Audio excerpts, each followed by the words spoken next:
What happens when two of television's biggest personalities collide on live morning television? What happens when years of unspoken tension finally explode in front of millions of viewers? Well, before we get into this absolute chaos, make sure you hit that subscribe button and drop a comment below telling me whose side you're on, because what you're about to witness is television history in the making. The Good Morning America studio was buzzing with its usual energy as Michael Strahan sat behind the desk, that signature gap-toothed smile plastered across his face. Steve Harvey was scheduled as the guest, coming on to promote his latest comedy, tour and talk about his continued success across multiple platforms. What should have been a straightforward, friendly interview between two successful black men in entertainment turned into something nobody saw coming. Steve Harvey walked onto the set with his usual confidence, that swagger that has carried him through decades in the industry. The audience applauded. Strahan stood up for the customary handshake and hug, and everything seemed normal.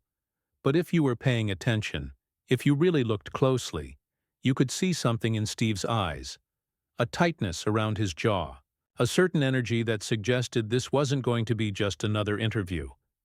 They sat down, and Strahan opened with what seemed like innocent banter. "Steve Harvey, welcome back to Good Morning America.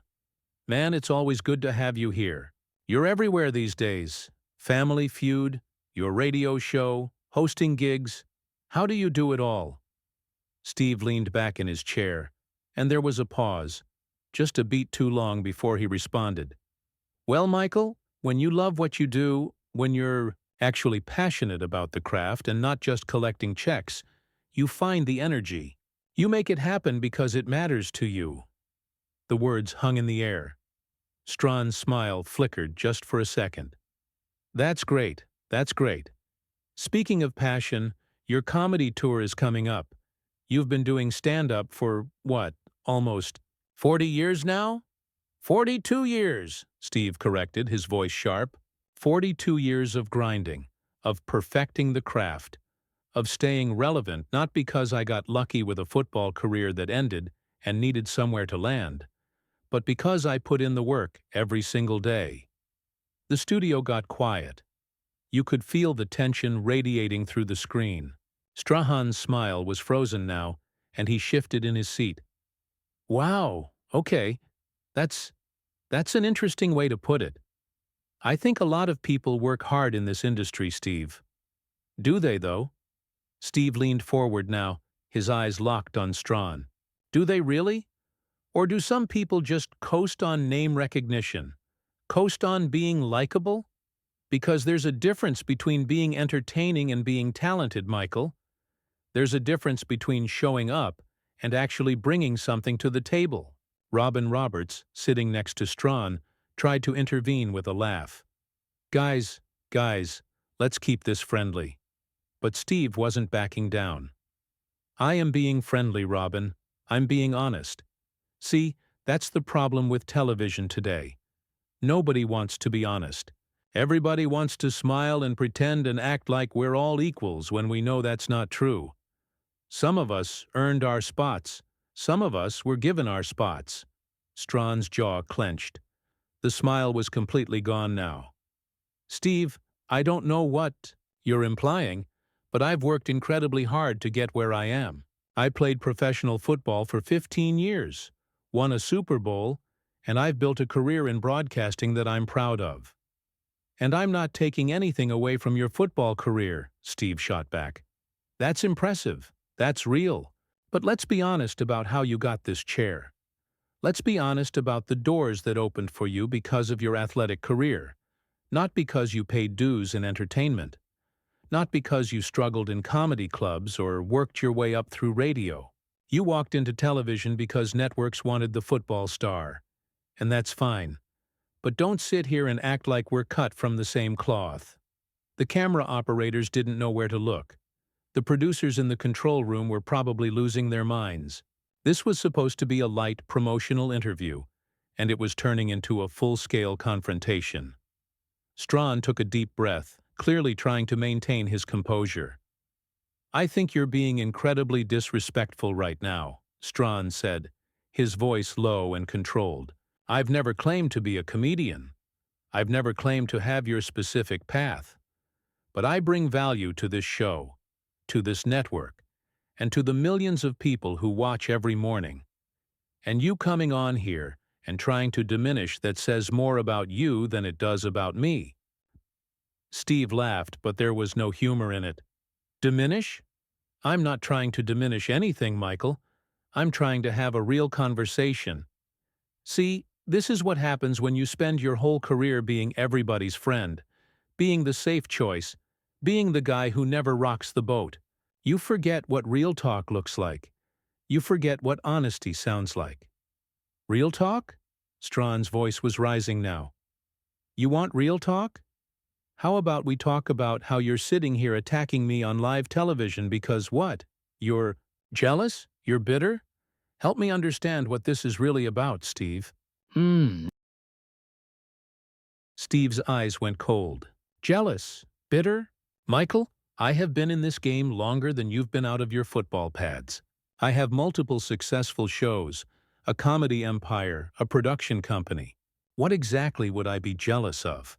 Your seat at this desk? Trust me, if I wanted a morning show hosting gig, I could have had one 20 times over." Strahan stood up now, and you could see his hands trembling slightly. "Then why are you here? Why did you come on this show if you have so little respect for what we do?" "I came here to promote my tour," Steve said, remaining seated, which somehow made him look even more in control. "I came here to do what I've done 1,000 times on 1,000 different shows. But I'm not going to sit here and play pretend. I'm not going to act like everything is perfect when it's not. You want to know what this is really about? It's about standards. It's about the fact that this industry keeps lowering the bar, and people like you are proof of it." Robin Roberts tried again to mediate. "Steve, I think maybe we should take a breath here. This conversation has gotten very heated very quickly." But Steve turned to her now. "Robin, with all due respect, you stay out of this. This is between me and Michael. This is about something that's been brewing for a long time, and maybe it's good that it's finally coming out." "What's been brewing?" Strahan demanded. "Because I've never had a problem with you, Steve. I've always respected your work. I've always spoken highly of you. So where is this coming from?" Steve finally stood up, matching Strahan's posture. "You really don't know. You really don't see it. Every time there's an award show, every time there's a major hosting opportunity, every time there's something prestigious in our industry, they come to you. And it's not because you're the most qualified. It's not because you've earned it. It's because you're safe. You're palatable. You don't make waves. You don't challenge anything. You just smile and read the teleprompter and collect your check." "That is completely unfair," Strahan shot back. "I've turned down opportunities. I've worked on my craft. I've taken classes, worked with coaches, studied broadcasting. You don't know anything about what I've put into this." "Classes?" Steve's voice dripped with disdain. "Coaches? Michael, you can't learn authenticity in a class. You can't study your way into having a real connection with an audience. Either you have it or you don't. Either you've lived it or you haven't. I grew up homeless, sleeping in my car, doing shows for 20 people in clubs that didn't even have working bathrooms. That's what gives you something real to say. That's what makes you more than just a pretty face reading words someone else wrote." The audience was completely silent now. Some people looked uncomfortable. Some looked riveted. This was raw, unfiltered, and completely unplanned. Strahan's face was flushed with anger. "So that's what this is," Strahan said slowly. "This is you trying to prove you're more authentic than me. More real, more deserving. Because you struggled more, because you had it harder. Well, you know what, Steve? I'm sorry I didn't suffer enough for you. I'm sorry my path was different. But that doesn't make my success any less valid." "I never said it wasn't valid," Steve countered. "I said it was easy. There's a difference. You walked through doors that were opened for you. I had to kick mine down. And yeah, maybe that makes me a little less patient with people who don't appreciate what they have." "Don't appreciate?" Strahan's voice was getting louder now. "I appreciate every single opportunity I've been given. But I also earned them. I work 12-hour days. I prepare for every segment. I care about this show and the people who watch it. You coming here and disrespecting all of that, that's not about me. That's about whatever you're dealing with internally." Steve laughed again, that same humorless sound. "Oh, now you're trying to psychoanalyze me? Now you're the expert on what I'm dealing with? Michael, you don't know anything about me. You don't know what it's like to carry the weight I carry. To be responsible for the number of people I'm responsible for. To have to prove yourself over and over and over again, even after decades of success. Then maybe that's your problem," Strahan said quietly. "Maybe you're so busy trying to prove something that you can't just let other people exist. You can't let other people have success without making it about you." That hit something. You could see it in Steve's face. For just a moment, the anger flickered into something else. Hurt, maybe, or recognition. But then the wall went back up. "You know what?" Steve said, unhooking his microphone. "I don't need to sit here and be lectured by someone who's been in broadcasting for 5 minutes. I've said what I came to say." "Steve, wait!" Robin interjected, but he was already moving. "No, I'm done," Steve said. "This interview is over. Good luck with your show, Michael. I hope that chair keeps you warm at night." Strahan moved around the desk, blocking Steve's path. "You're not just going to drop all of that and walk off. You're going to stand here and finish this conversation like a man." Steve stopped, turned, and they were face to face now, close enough that you could feel the electricity between them. "Like a man? Michael, I'm trying to leave before this gets somewhere neither of us wants it to go. I suggest you step aside." "Or what?" Strahan challenged. The studio was frozen. Security was moving in from the edges, but nobody wanted to be the first to physically intervene. These were two beloved public figures, two men who represented success and achievement, standing inches apart with years of unspoken industry tension crackling between them. "Or what?" Steve repeated, his voice dangerously quiet. "Michael, you really want to go there? You really want to push this beyond words? Because I promise you that's not a road you want to travel." "I'm not afraid of you," Strahan said firmly, "and I'm not going to let you disrespect me on my own show, in front of my colleagues, in front of millions of people watching at home. You owe me an apology." Steve's eyebrows shot up. "An apology? For what? For telling the truth? For saying out loud what everybody in this industry thinks but is too scared to say? You want an apology for honesty? I want an apology for you coming into this space and attacking my character, my work ethic, and my legitimacy for no reason other than your own insecurities," Strahan fired back. "Because that's what this is, Steve. This isn't about me. This is about you feeling threatened. You feeling like maybe the world is moving on without you? You feeling like maybe younger hosts, different kinds of hosts, are taking opportunities that you think should be yours." That struck a nerve. Steve's jaw tightened and his hands clenched into fists at his sides. "Threatened? By you? Michael, I've forgotten more about entertainment than you'll ever know. I've achieved more, influenced more, created more. You think I'm threatened by someone who reads cue cards and laughs at jokes other people wrote? At least I'm a team player," Strahan countered. "At least I don't have a reputation for being difficult, for burning bridges, for thinking I'm above everyone else. You want to talk about what people in the industry really think? Let's talk about how many people are tired of your ego. How many people are exhausted by your need to be the biggest, the best, the most important person in every room." Robin Roberts stood up now, her voice carrying authority. "Okay, that's enough. Both of you need to step back right now.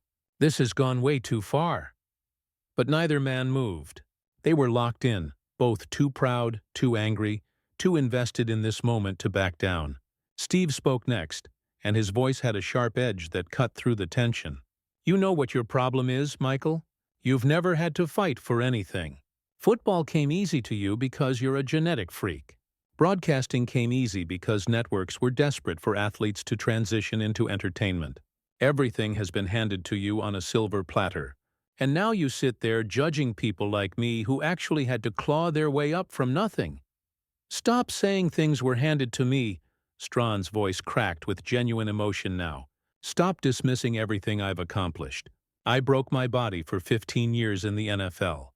I dealt with injuries, with pain, with the pressure of performing at the highest level. And when I retired, I had to prove myself all over again in a completely different field. Nobody handed me anything. I earned every single thing I have. In a different field where your name already meant something, Steve pressed, where doors were already open, where producers were already taking your calls. That's not the same as starting from zero. That's not the same as being nobody, having nothing, and building something from the ground up through sheer force of will and talent. So because I had a successful first career, my second career doesn't count? Strahan asked incredulously. That's the logic you're going with? Michael Jordan couldn't play baseball because he was already Michael Jordan? Athletes can't transition into other fields because they already have name recognition? That's ridiculous, Steve, and you know it. That's not what I'm saying, Steve snapped. I'm saying don't pretend like your journey is the same as mine. Don't pretend like you understand what it's like to be completely unknown, completely broke, completely desperate, and have to make it work anyway, because there's no other option.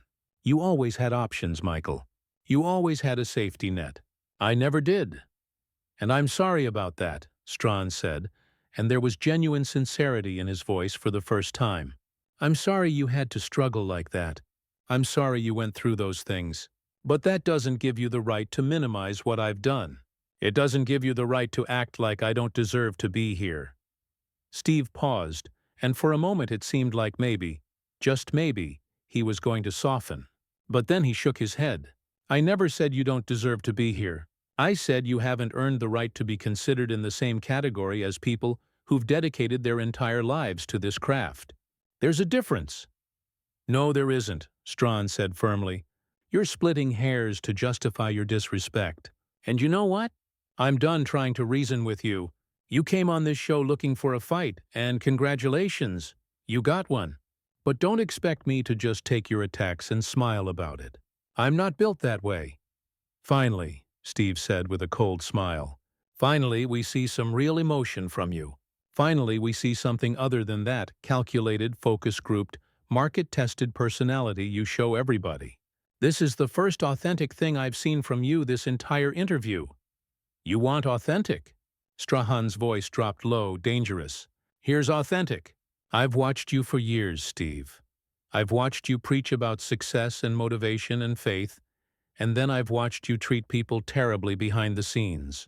I've heard the stories about how you treat your staff, how you demand perfection from everyone except yourself, how you'll throw anyone under the bus to protect your image. You want to talk about authenticity? Let's talk about the gap between Steve Harvey the brand and Steve Harvey the person. Now it was Steve's turn to look genuinely shocked. The color drained slightly from his face. You don't know what you're talking about. Don't I? Strahan pressed, sensing he'd finally landed a real blow. Ask yourself why so many people who've worked with you closely don't work with you anymore. Ask yourself why there are so many stories, so many whispers, so many people who respect your success, but don't respect you as a person. Steve's face went through a series of expressions, anger, disbelief, something that might have been shame, before settling back into a mask of controlled fury. You're really going to stand here and attack my character based on gossip and rumors? That's the level you're operating on now? It's not gossip when multiple sources tell the same stories, Strahan said, standing his ground. It's not rumors when there's a pattern. You came here trying to expose me as some fraud, some undeserving placeholder. But maybe we should talk about the things you don't want exposed. Maybe we should talk about the reality behind the motivational speaker facade. Robin Roberts stepped between them physically now, her hand on Strahan's chest. Michael, stop! Both of you, this needs to end right now. We're going to commercial. But the cameras were still rolling, and neither man was backing down.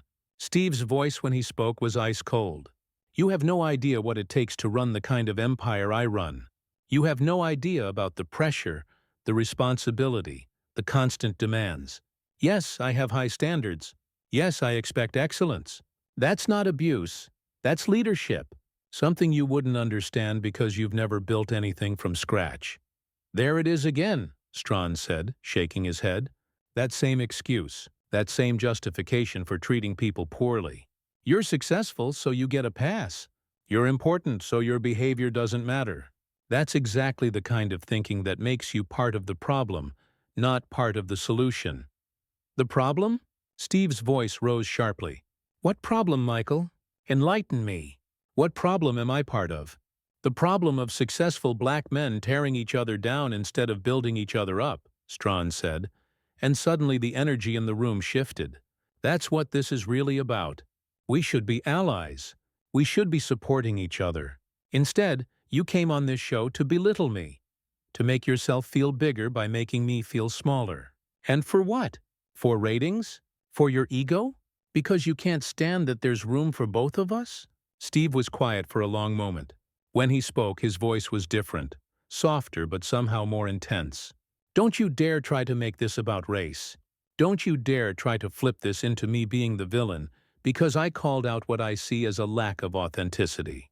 I've spent my entire career uplifting black voices, creating opportunities, using my platform to make space for our community. You don't get to question that. I'm not questioning your contributions, Strahan said. I'm questioning your motives right now, in this moment.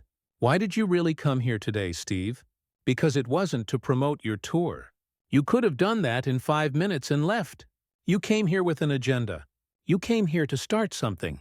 So tell me why. The question hung in the air, heavy with implication. Steve looked at Strahan, then at Robin, then out at the audience, many of whom were watching with their phones out, recording every second of this unbelievable moment. When he finally spoke, there was a weariness in his voice that hadn't been there before. You want to know why? Steve asked quietly. Because I'm tired, Michael. I'm tired of watching people who haven't paid their dues get treated like they're on the same level as people who have. I'm tired of the shortcuts, the favoritism, the way this industry rewards looks and likability over skill and experience. And yeah, maybe I took that frustration out on you unfairly. Maybe you were just in the wrong place at the wrong time. But somebody needed to say something. But why me? Strahan pressed. Why today? We've been in this industry together for years. We've crossed paths 100 times. You've never said any of this before. So what changed? Steve rubbed his face with his hand, and for the first time since this interview started, he looked genuinely tired. What changed is I'm getting older. What changed is I see my legacy, everything I've built, being compared to people who've been in the game for a fraction of the time. What changed is I turned on the television and saw you sitting in this chair, getting praised for being great at the same things I've been great at for decades. And something in me just snapped. The honesty of that statement seemed to surprise everyone, including Steve himself. Strahan's expression softened slightly, though the anger hadn't completely left his eyes. So this is about jealousy, Strahan said, but his tone was less accusatory now. This is about you feeling like you're not getting the recognition you deserve. Call it whatever you want, Steve replied. Maybe it is jealousy. Maybe it's pride. Maybe it's just the reality of being a black man in entertainment who's had to fight twice as hard for half as much for his entire life, and then watching someone else make it look easy. You asked why today. That's why today. Because I couldn't hold it in anymore. Robin Roberts spoke gently. Steve, I think everyone watching can understand feeling overlooked or underappreciated. But attacking Michael isn't the answer. He's not your enemy. The system that made you fight so hard, that's the enemy.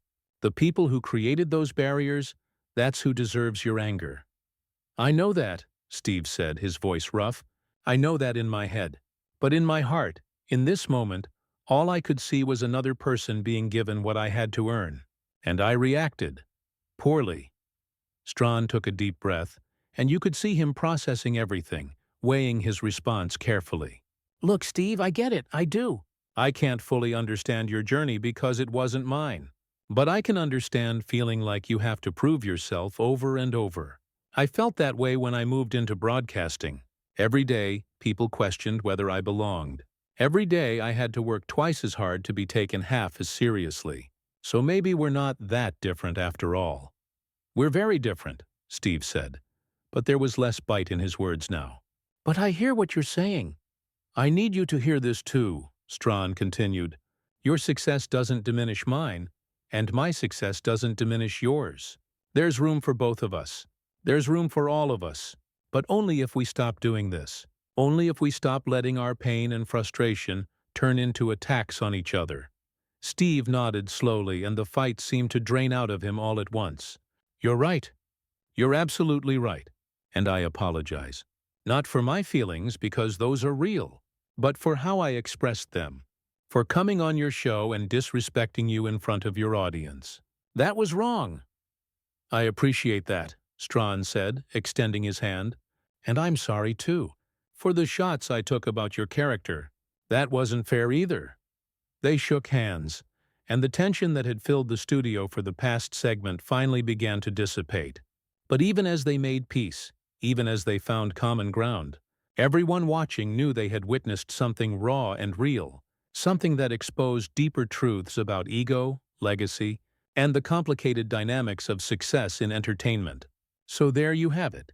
One of the most explosive interviews in morning television history. Two titans of the industry going head-to-head, saying things that probably should have stayed unsaid. But in doing so, revealing something honest about the pressures and insecurities that even the most successful people face. Make sure you subscribe if you haven't already, and drop a comment below answering this question. Do you think Steve Harvey was justified in his frustrations, or did he cross the line? Let me know what you think.